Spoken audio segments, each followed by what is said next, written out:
Morning students, I am Neeta Sharma from Dayal Public School Bikaner, your Hindi teacher. बेटा आज हम कक्षा छठी हिंदी पाठमाला उन्मेष का पाठ 5 पढ़ो और पढ़ाओ पढ़ रहे हैं।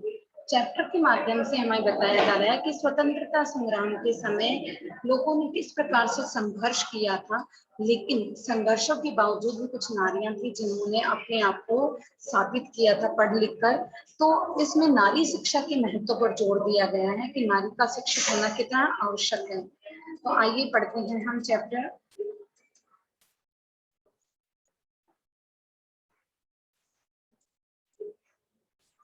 ये एक नाटक के रूप में दिखाया गया है। इसके पात्र हैं सरोज और गायत्री, जो कि सुशीला की सहेलियां हैं। सुशीला है दादी है, आकांक्षा उनकी पोती है, शांति एक नौकरानी है और आकांक्षा के मित्र हैं आशा, गीतांश, मुकुल और संचित।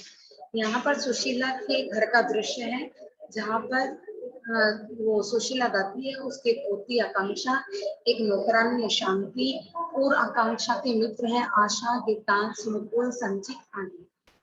सरोज और गायत्री ये सुशीला की सहेलियां हैं।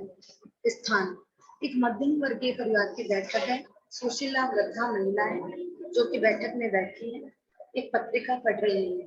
गायत्री व सरोज का प्रवेश होता है। सुशीला, आओ सरोज, आओ गायत्री, बड़ी देर कर दी आने में, कब से तुम्हारा इंतजार कर रही हूँ। सरोज, हाँ थोड़ी देर हो गई। आज हमारी कॉलोनी में आजादी की 60वीं वर्षगांठ मनाई जा रही थी, बड़ा अच्छा कार्यक्रम। गायत्री, हाँ मुझे भी बहुत अच्छा लगा। आंखों के सामने फिर से आजादी की लड़ाई के दृश्य आ गए। सुशीला, क्या समय था वह भी, तुमने तो पुरानी यादें ताजा कर दी। आज भी उस समय को याद करते हैं जब हर हिंदुस्तानी के मन में कुछ कर गुजरने की इच्छा थी। गायत्री, तुम्हें याद है घर में कितने विरोध सहकर हमने इस लड़ाई में हिस्सा लिया था। तुम तो हम सबके नेता थे। सुशीला, अच्छा छोड़ो, पहले बेटे के डॉक्टर होने की बधाई तो ले लो। सरोज, बधाई हो गायत्री, आखिर तुमने अपने बेटे को डॉक्टर बना ही दिया। अब मिठाई कब खिलाना। गायत्री, खिलाऊंगी, क्यों नहीं खिलाऊंगी। आज मैं बहुत खुश हूँ। जो अवसर मुझे नहीं मिला वह मेरी बेटी को मिला। मैंने सारे परिवार का विरोध सहकर उसे पढ़ाया। सरोज, मैं ऐसा नहीं कर पाई, गरीब परिवार की थी, दहेज नहीं लाई, सबका विरोध और यातना सहती रही। मेरे जैसी हजारों होंगी, लगता है आज भी नारी अपराधी है। सुशीला, इस मजबूरी के लिए कुछ हद तक तुम भी जिम्मेदार हो। मैं भी तो तुम्हारे ही जमाने की हूँ, पर मैं उस पर्दे से निकल कर आई और आजादी की लड़ाई लड़ी। अब इसमें हमें क्या संदेश दिया जा रहा है कि हम सिर्फ और सिर्फ समय को दोष नहीं दे सकते। अगर हमने करने की कुछ ठानी हुई है मन में, तो हमें उन सब चीजों का विरोध करके आगे बढ़ना होगा। जैसे कि सुशीला ने अपने समय में क्या करा, उसने वो घर से बाहर निकलकर उसने आजादी की लड़ाई भी लड़ी और आजादी की लड़ाई में हिस्सा लिया। नेक्स्ट देखिए, हम शब्द पिटारा पढ़ लेते हैं। मध्यम वर्गीय बीच के स्तर का न तो गरीबों में अमीर, जिसको मिडिल क्लास बोलते हैं। वृद्धि यानी बूढ़ा, यातना यानी दुख या तकलीफ, अवसर का मतलब होता है मौका। लड़की लड़कियों का प्रवेश, आकांक्षा, अरे दादी, आप कह रही थी, आपने आजादी की लड़ाई लड़ी, मुझे तो कभी नहीं बताया।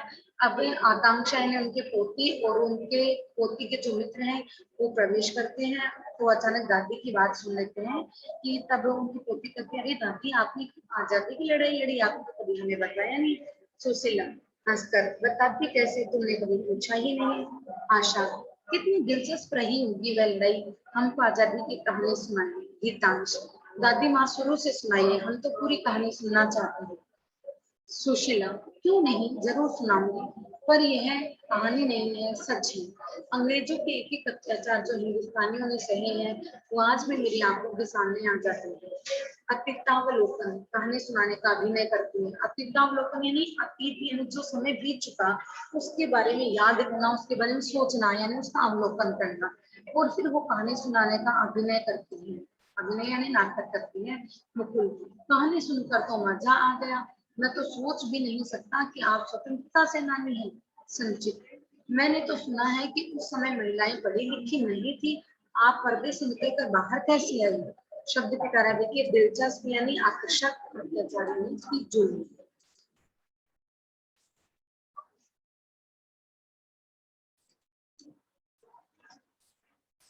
सरोज, बेटा तुम जो कह रहे हो वह ठीक है, पर अभी तुमने सुना तो था कि उस समय देश की स्त्रियां भी मैदान में उतरी थी। तब सरोज बोलती है कि बेटा तुम जो कह रहे हो वो एकदम सही है, परंतु उस समय देश की स्त्रियां भी मैदान में उतरी थी आशा। पर दादी माँ, आप गांव की नारियों को क्यों भूलती है जो आज भी पढ़ाई लिखाई से कोसों दूर है और घरों में बंद उनका जीवन निकल रहा है शांति। हाँ बिटिया ठीक ही तो कह रही है। अब यहाँ पर नौकरानी है शांति, वो कहती है कि हाँ बिटिया ठीक ही तो कह रही है। आज भी हमारे गांव में औरतों की हालत कितनी बुरी है, लड़कियों से मजदूरों की तरह काम कराया जाता है। इस आजादी से हमें क्या मिला है? हम तो जैसे पहले थे वैसे आज हैं। सुशीला, तुम ठीक कहती हो, पर दोषी कौन है? शांति, अपनी सरकार और कौन? अब यहाँ पर सुशीला कहती है कि तुम ठीक कह रही हो, पर इस चीज के लिए दोषी कौन है? तो शांति कहती है कि अपनी सरकार है और कौन है? सरोज, ठीक ही तो कह रही है ये। आजादी के 60 सालों में क्या फर्क आया है औरतों की दशा में? सुशीला, फर्क आया है, अपने को ही लो। तुम्हारी माँ अनपढ़ थी, तुमने पढ़ाई की और आज तुम्हारी बेटी सरकारी अफसर है। सरोज, सिर्फ मेरा उदाहरण देकर तुम यह थोड़ी ही कह सकती हो कि परिवर्तन आया है। संचित, बात सिर्फ स्त्रियों की इस दशा की ही नहीं है, देश की दशा भी कौन सी अच्छी है। भ्रष्टाचार, हिंसा, बेईमानी, ये सभी देश को दीमक की तरह खोखला कर रहे हैं। शब्द पिटारा देखिए, दशा का मतलब हालत, भ्रष्टाचार का मतलब बुरा आचरण, परिवर्तन का मतलब बदलाव। सुशीला, तुम लोग कहते तो ठीक हो, पर इसका दोषी कौन है? शांति, अपनी सरकार और कौन? आजादी के 60 सालों में देश की हालत में क्या फर्क आया? तकनीकी विकास से क्या सारी जनता सुखी हो जाएगी? सुशीला, फर्क तो आया है, अपने बचपन को ही लो। तुम कहाँ थे इतनी पढ़ाई लिखाई? आज मेरी बहू डॉक्टर है और मेरा बेटा इंजीनियर। तुमने यह भी बताया कि तुम्हारे बेटे को उसकी ईमानदारी के लिए तरक्की मिलेगी। आकांक्षा, गिने चुने लोगों से पूरे समाज का अंधकार तो दूर नहीं हो सकता। सुशीला, हो सकता है अगर हम करना चाहें। और तुम तो जानते ही हो, एक दिया भी जल रहा है तो कुछ तो रोशनी होगी। उस दिए से हजारों दिए जल सकते हैं और अंधेरा दूर हो सकता है। आशा, दादी माँ आप कहना क्या चाहती है? सुशीला, हमारी सबसे बड़ी कमजोरी यह है कि देश में अशिक्षित लोग ज्यादा हैं, जिन्हें अपने अधिकारों के बारे में जानकारी नहीं है। उन्हें यह भी पता नहीं है कि उनके कर्तव्य क्या है, इसलिए कोई भी उन्हें आसानी से फुसला लेता है और कुछ भी करवा लेता है। मुकुल और संचित एक साथ, तो हमें क्या करना चाहिए? सुशीला, अगर तुम और तुम्हारे जैसे बच्चे एक एक अशिक्षित को पढ़ाए तो कितने लोग पढ़ लिख जाएंगे? बच्चे, हाँ यह तो बहुत अच्छा विचार है, हम इतना तो कर ही सकते हैं। सुशीला, तुम ही यह कर सकते हो, क्योंकि आज के बच्चे कल का भविष्य होते हैं। तरक्की का अर्थ होता है प्रगति या अगले पद पर पहुंचना। अशिक्षित मतलब होता है अनपढ़ या जो पढ़ा लिखा न हो। अधिकार, हक, कर्तव्य यानी कि करने योग्य। तो ये चैप्टर है वो हमें क्या संदेश दे रहा है? लेखा चतुर्वेदी जी इसकी रचनाकार है यानी लेखिका है। तो उनका कहने का मतलब है कि हमें सिर्फ और सिर्फ न अपने पढ़ाई पे बल्कि ये भी ध्यान देखना चाहिए कि बाकी लोग भी पढ़े लिखे, उनको भी ज्ञान का अधिकार प्राप्त हो। तो ये चैप्टर तो यहीं पर समाप्त होता है। अब हम देखते हैं इसका एनिमेटेड वीडियो।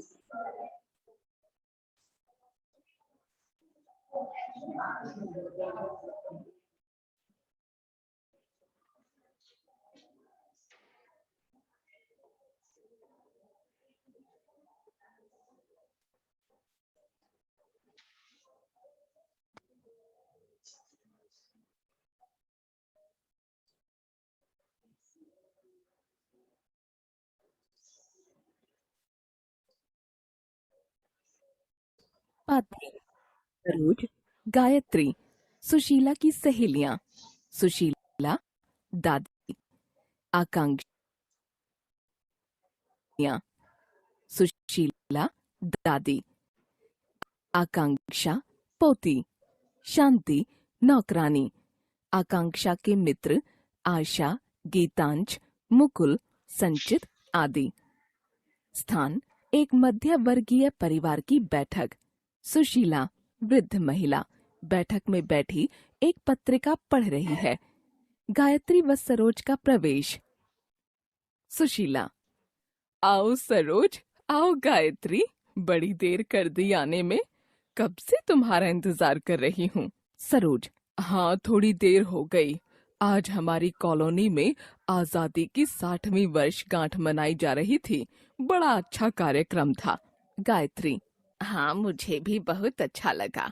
आंखों के सामने फिर से आजादी की लड़ाई के दृश्य आ गए। क्या समय था वह भी। तुमने तो पुरानी यादें ताजा कर दी। आज भी उस समय को याद करती हूँ जब हर हिंदुस्तानी के मन में कुछ कर गुजरने की इच्छा थी। तुम्हें याद है घर में कितने विरोध सहकर हमने इस लड़ाई में हिस्सा लिया था। तुम तो हम सबकी नेता थी। अच्छा छोड़ो, पहले बेटी के डॉक्टर होने की बधाई तो ले लो। बधाई हो गायत्री, आखिर तुमने अपनी बेटी को डॉक्टर बना ही दिया। अब मिठाई कब खिला रही हो। खिलाऊंगी, क्यों नहीं खिलाऊंगी। आज मैं बहुत खुश हूँ। जो अवसर मुझे नहीं मिला वह मेरी बेटी को मिला।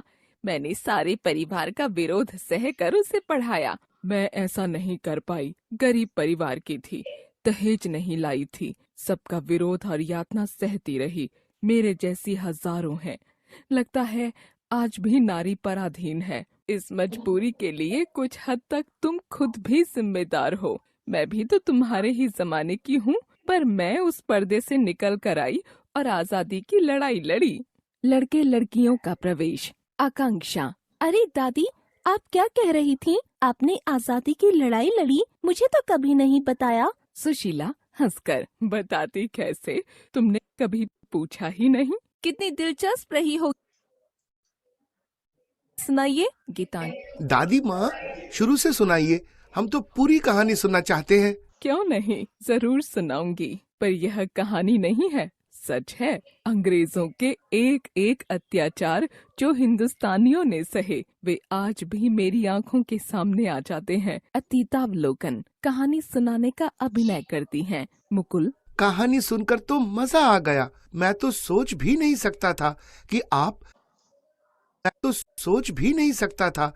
आप स्वतंत्रता सेनानी हैं। संचित, मैंने तो सुना है कि उस समय महिलाएं पढ़ी लिखी नहीं थी। आप परदेश से निकलकर बाहर कैसे आई।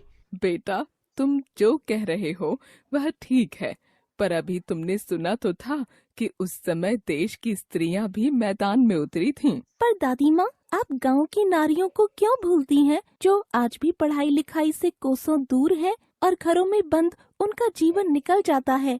हाँ बिटिया, ठीक ही तो कह रही है। आज भी हमारे गांव में औरतों की हालत कितनी बुरी है। लड़कियों से मजदूरों की तरह काम कराया जाता है। इस आजादी से हमें क्या मिला। हम तो जैसे पहले थे वैसे आज हैं। तुम ठीक कहती हो, पर दोषी कौन है। अपनी सरकार, और कौन। ठीक ही तो कह रही है ये। आजादी के 60 सालों में क्या फर्क आया। औरतों की दशा में फर्क आया है। अपने को ही लो, तुम्हारी माँ अनपढ़ थी, तुमने पढ़ाई की और आज तुम्हारी बेटी सरकारी अफसर है। सिर्फ मेरा उदाहरण देकर तुम यह थोड़े ही कह सकती हो कि परिवर्तन आया है। संचित, बात सिर्फ स्त्रियों की इस दशा की ही नहीं, देश की दशा भी कौन सी अच्छी है। भ्रष्टाचार, हिंसा, बेईमानी, ये सभी देश को दीमक की तरह खोखला कर रहे हैं। संचित, तो हमें क्या करना चाहिए। तुम लोग कहते तो ठीक हो, पर इसका दोषी कौन है। अपनी सरकार, और कौन। आजादी के 60 सालों में देश की हालत में क्या फर्क आया है। तकनीकी विकास से क्या सारी जनता सुखी हो जाएगी। फर्क तो आया है। अपने बचपन को ही लो, तब कहाँ थी इतनी पढ़ाई लिखाई। आज मेरी बहू डॉक्टर है और बेटा इंजीनियर, और तुमने यह भी बताया कि तुम्हारे बेटे को उसकी ईमानदारी के लिए तरक्की मिली है। गिने चुने लोगों से पूरे समाज का अंधकार तो दूर नहीं हो सकता। हो सकता है, अगर हम करना चाहें तो। तुम तो जानते ही हो कि एक दिया भी जल रहा है तो कुछ रोशनी होगी, और उस दिए से हजारों दिए जल सकते हैं और अंधेरा दूर हो सकता है। दादी माँ, आप कहना क्या चाहती हैं? हमारी सबसे बड़ी कमजोरी है कि देश में अशिक्षित लोग ज्यादा हैं, जिन्हें अपने अधिकारों के बारे में जानकारी नहीं। उन्हें यह भी पता नहीं कि उनके कर्तव्य क्या हैं। इसलिए कोई भी उन्हें आसानी से फुसला लेता है और कुछ भी करवा लेता है।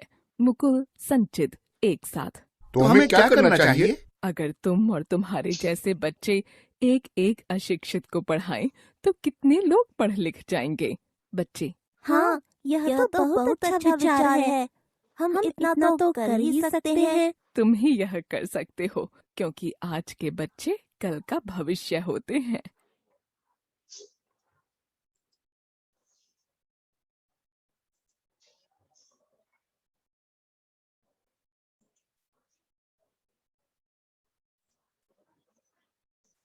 तो बच्चों, इस प्रकार हमने चैप्टर को अच्छे से पढ़ लिया और एनिमेटेड वीडियो भी देख लिया। तो इस प्रकार हमने इस चैप्टर में क्या पढ़ा? हमने ये पढ़ा कि हमें हमेशा अच्छे से देश के विकास और भले के लिए सोचना चाहिए। नारियों को अपने लिए संघर्ष की आवश्यकता है। जब नारियां संघर्ष करके आगे बढ़ेगी तभी देश का विकास होगा। देश के विकास में न सिर्फ सरकार या कोई एक व्यक्ति योगदान दे सकता है, बल्कि हम सब मिलकर योगदान दे सकते हैं। तो ये चैप्टर यहीं पर समाप्त होता है। आज की कक्षा में इतना ही। धन्यवाद।